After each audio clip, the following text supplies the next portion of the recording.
আসসালামু আলাইকুম। আজকের আলোচনার হাদিসটি বর্ণনা করেছেন আবু হুরাইরা রাদিয়াল্লাহু তাআলা আনহু। তিনি বলেন, রাসূলুল্লাহ সাল্লাল্লাহু আলাইহি ওয়াসাল্লাম বলেছেন, মহান আল্লাহ বলেন, হে আদম সন্তান, তুমি ব্যয় করো, আমি তোমার উপর ব্যয় করব। এই হাদিসটি সহিহ আল বুখারীর অন্তর্ভুক্ত।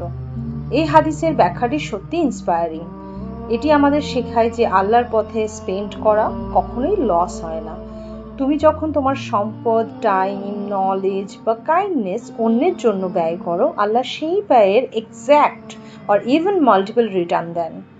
কখনো টাকা দিয়ে, কখনো পিস অফ মাইন্ড দিয়ে, আবার কখনো এমন অদৃশ্য ব্লেসিং দিয়ে যা আমরা কল্পনাও করতে পারি না।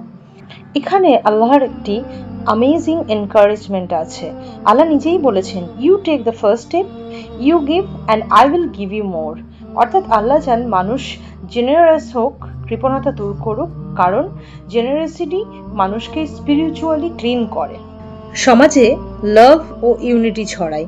এখানে স্পেন্ডিং বলতে শুধু মানি না, কারোর হাসি মুখে হেল্প করা, নলেজ শেয়ার করা, ফ্যামিলিকে টাইম দেওয়া, সবই আল্লাহর কাছে spending in his birth.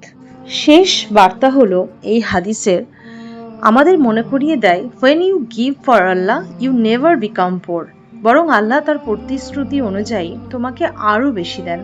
Sometimes instantly, sometimes later, but always better.